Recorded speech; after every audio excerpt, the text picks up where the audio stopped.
Hey, I've made 5 figures, I've made 6 figures, I've even made 7 figures using Turo. And so don't let anyone tell you it can't be done, because I am a personal testimony that it can be done. And in fact, I do it even to this day. And if you stick around for this video, I'll even tell you how you can achieve that type of success, that additional income for yourself.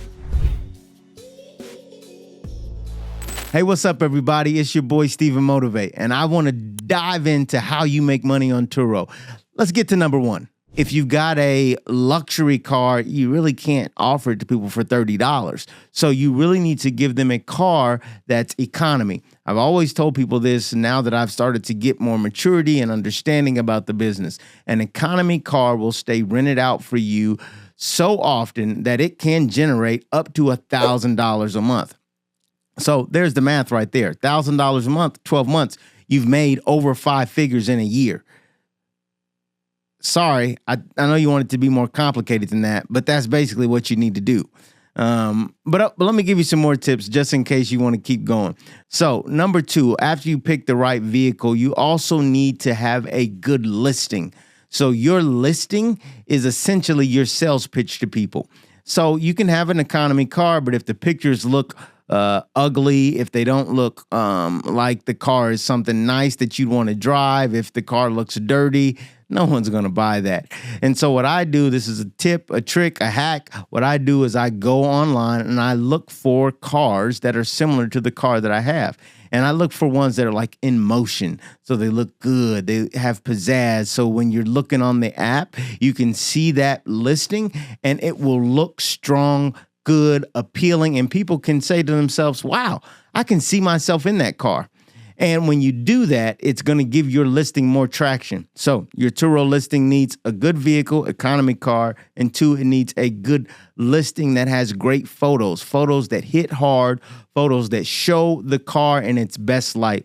Do you need a professional photographer? Not necessarily, but it wouldn't hurt. Because again, if you're going to make $12,000 in a year, why not spend $200, $300 on getting some nice photos? It's worth it to make your listing stand out. And that's really what you want to do. You want your listing to stand out. Now, the third thing that you need to think about is how are your operations going to go? Turo is not passive income. Well, it can be, and I'll tell you about that later. But for most people, it's not passive income. It is a situation where you're operating a rental car business. And when you're operating a business, and it's a business where you've got to answer people's questions, they want to know what type of gas do I put in the car? How many miles can I drive? When can I pick it up? How do I set up my Turo profile? There are a lot of questions and stuff that need to be answered as it relates to managing your business.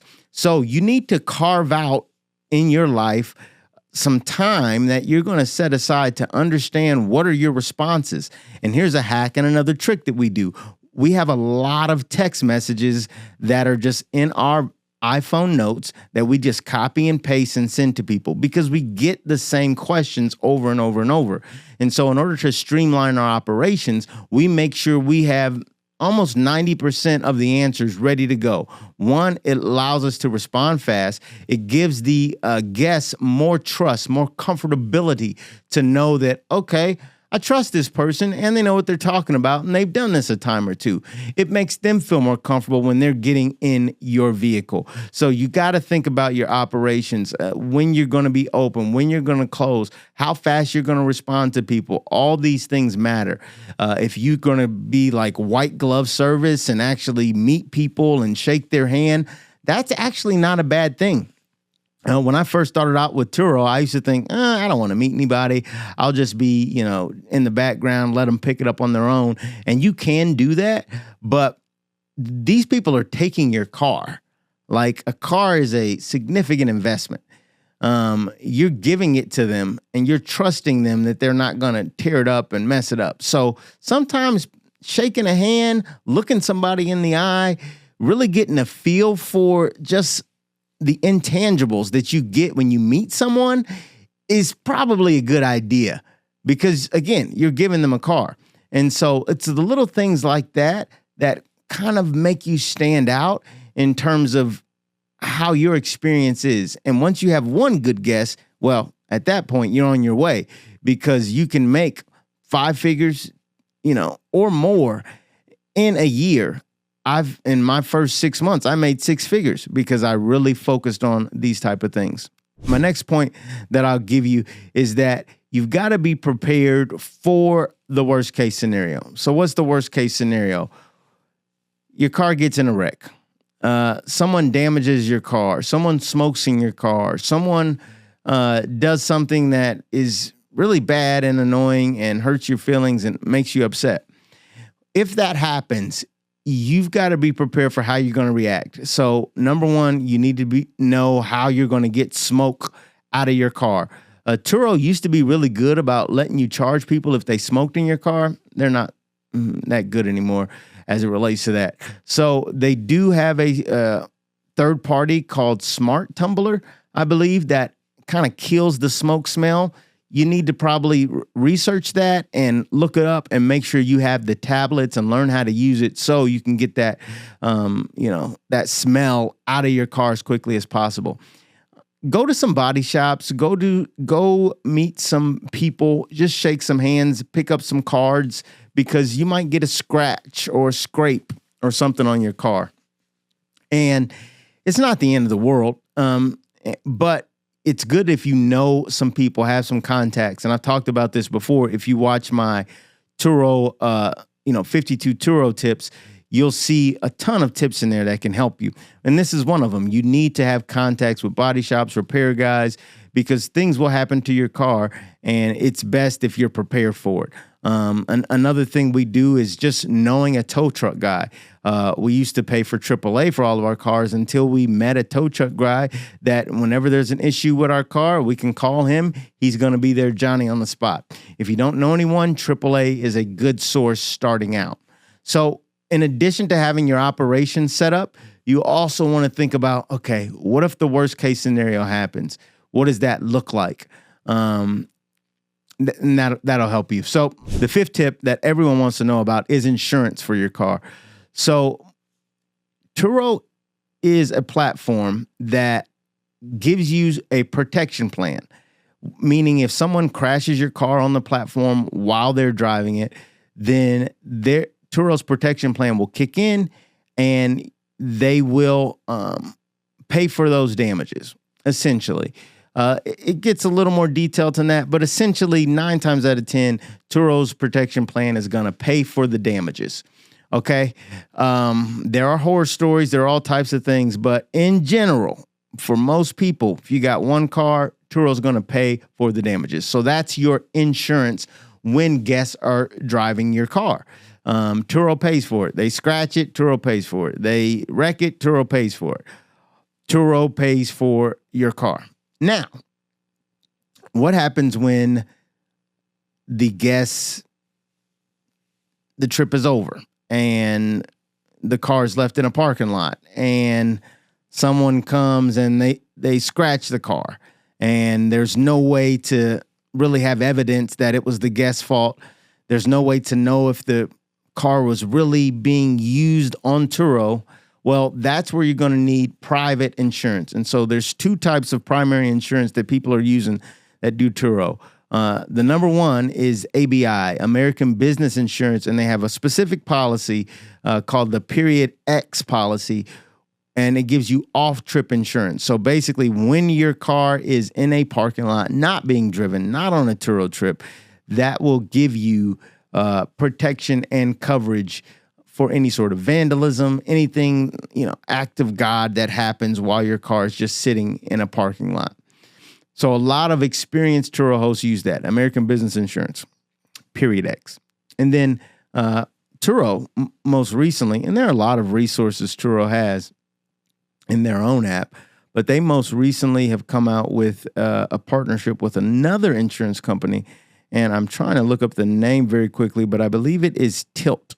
And they also call it off-trip insurance. Off-trip insurance. Okay, it's not called Tilt. It's called Tint. Tint.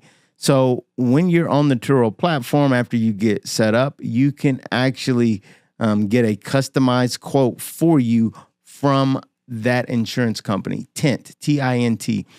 And so that allows you, and this is especially for people who are going to take this serious. This is if you're serious, not just curious, and you really want to make 5 figures with Turo, then you want to get an off-trip insurance. If you're still kind of on the fence and I still like my personal car and I'm just going to share it sometimes, then your personal insurance does come into play partially, right? Meaning you need insurance when you drive your car, so you can keep that insurance. And when it's on a Turo trip, it has insurance as well. Just know the risk with that is that sometimes in the fine print, if your insurance company finds out that you were using your car for some type of way to make money, God forbid we regular people make any money. But if they find out, they could in fact drop you on some policies. Or at least you have to notify them that, hey, I may be using this for Uber Eats, or I may be using this for some type of commercial type of money-making purpose. I would not notify them out the gate because you could basically get your insurance dropped before you even know if you want to do this seriously. But if you decide to do it seriously, at some point you're going to want to let that car be strictly dedicated just to Turo. And then you can find another car and have personal insurance on that. And then the car that's on Turo can become one that is actually used to use the off-trip insurance that I was just describing. So that's how you do it. I hope that was helpful. I hope I made it quick and simple for you, cut through all of the nonsense and just told you exactly what you need to do to make 5 figures. And that's what you can do. You can make 5 figures on Turo. I'm a testament of it. In fact, I've made multiple 6 figures, and this year I plan to make 7 figures using Turo. And so I told you, how can you make passive income? I told you I'd get back to this. And so what I'm doing now, because I've got experience with it, been doing it 3 to 4 years, I'm now allowing people to partner with my group, and we will manage your fleet for you and send you a check passively. So you don't have to deal with all of the headaches, all the phone calls, all the messages, all the tow shops, repairs, all that stuff. We've got a team. We'll handle it for you. You can now partner with us and we will manage the cars for you. Now, we won't take every car. We won't take every person. We won't take every partnership. If you're interested in this, reach out to me. You can either call our office at 833-444-7224, or you can DM me, reach out to me online. We'd be happy to talk to you and see if it's a good fit for you. If not, I wish you the best of luck as you get out there and grind to make 5 figures using Turo. It is possible. I'm a testament, and it can happen for you. All right, y'all. Until next time, I only ask you to do one thing, and that's to stay motivated. It's your boy, StephenMotivate. Peace.